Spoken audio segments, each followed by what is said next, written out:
So this 3D printer has sat here and collected dust for months at a time, but it's also one of the best purchases I've made probably in the last like 2 years. And that's because both of those things are true at the same time. And that's kind of the whole story that I want to share in this video.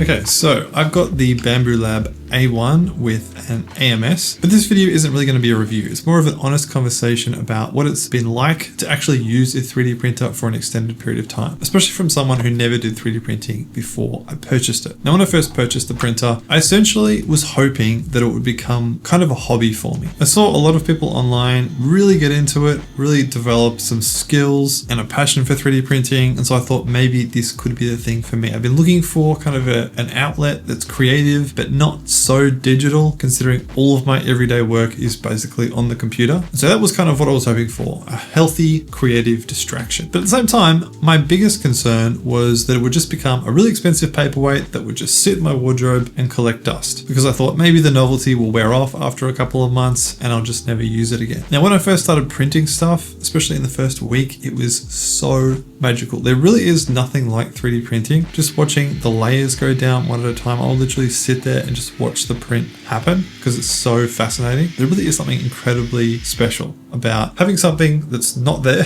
that's just a 3D file in your computer, and then suddenly having it in reality where you can hold it and touch it and do things with it. After the first few days, I already kind of understood the hype. I understand why it's such an appealing hobby for so many people. In the first few weeks, I essentially just downloaded a whole bunch of pre-built 3D files from the web, including a whole bunch of like fidget toys. Some of these are really cool designs. It's really cool to just be able to make them in your own home. I also printed a whole bunch of accessories for the actual 3D printer itself, which is kind of meta. It's funny how I think this is something a lot of people do when they first get a 3D printer. They kind of just make more things for the 3D printer. Like, for example, I printed an AMS holder so that I could put the AMS system on top of the 3D printer to save space, and a little poop basket so you can collect the poop from the machine. Just small things like that. But the whole time while I was just experimenting, in the back of my mind, I really wanted to get to the point where I could create my own 3D models, because that was kind of the hobby element that I was hoping for. That was where I was really wanting this whole 3D printer experiment to head. Now, my number one concern was really the learning curve. I was a little bit worried that it was going to be quite difficult.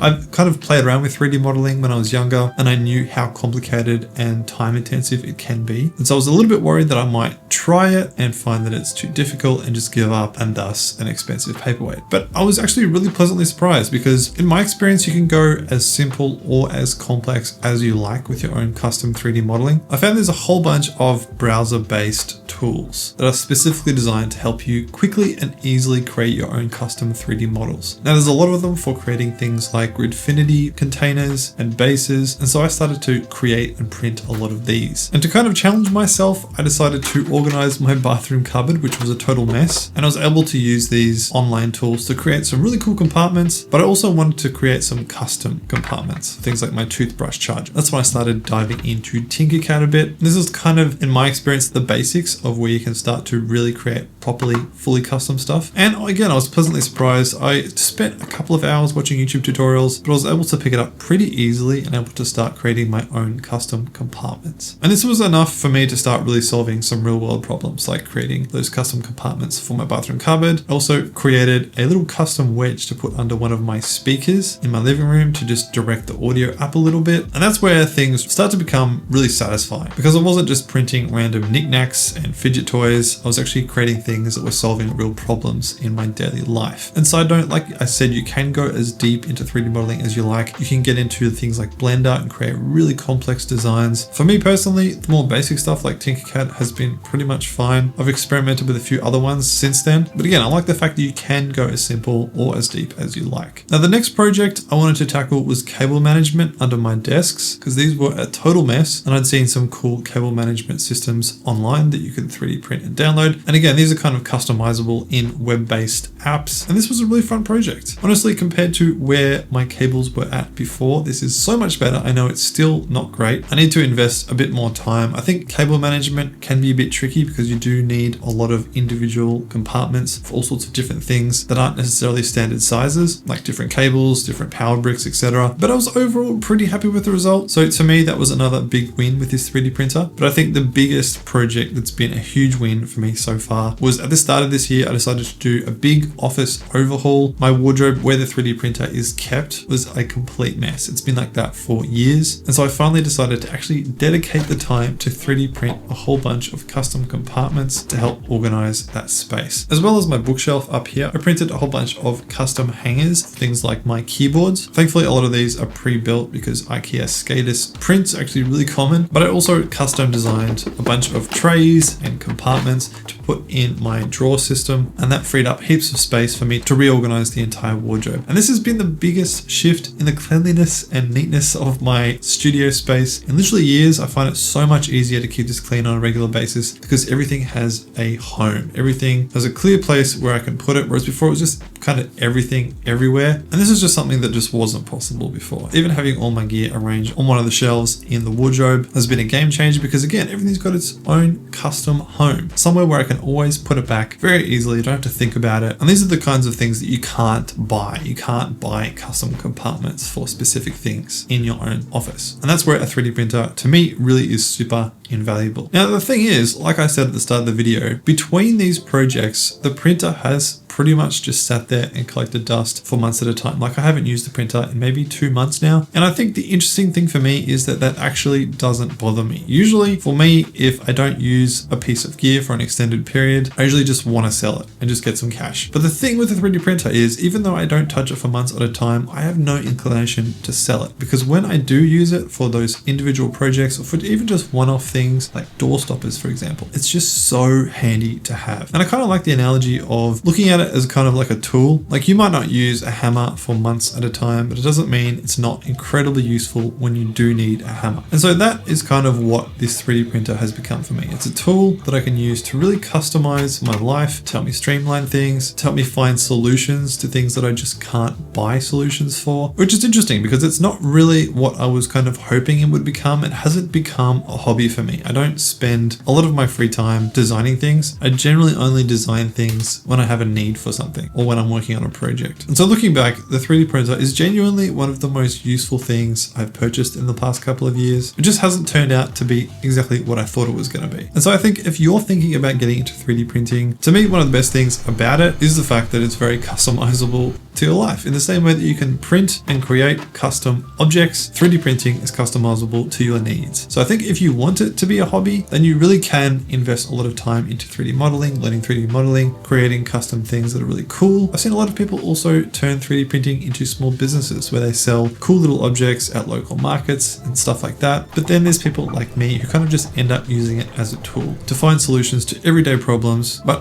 who also don't use it every day, who don't use it all the time, and actually find that perfectly okay. When it actually comes to which 3D printer to buy, I've been super happy with my Bambu Lab. I have zero regrets. And to me, it wasn't that expensive. I think I spent maybe 700 Australian dollars all up. So I think it's pretty hard to beat for that price point. So if you're on the fence, I reckon just jump in, give it a go, and see what emerges for you in terms of what you might actually use a 3D printer for. If you enjoyed this video, please don't forget to hit the subscribe button. It really helps out my channel a lot. In the meantime, if you want to see the entire office overhaul, including the 3D printing projects that I did at the start of this year, then you can check that video out right here.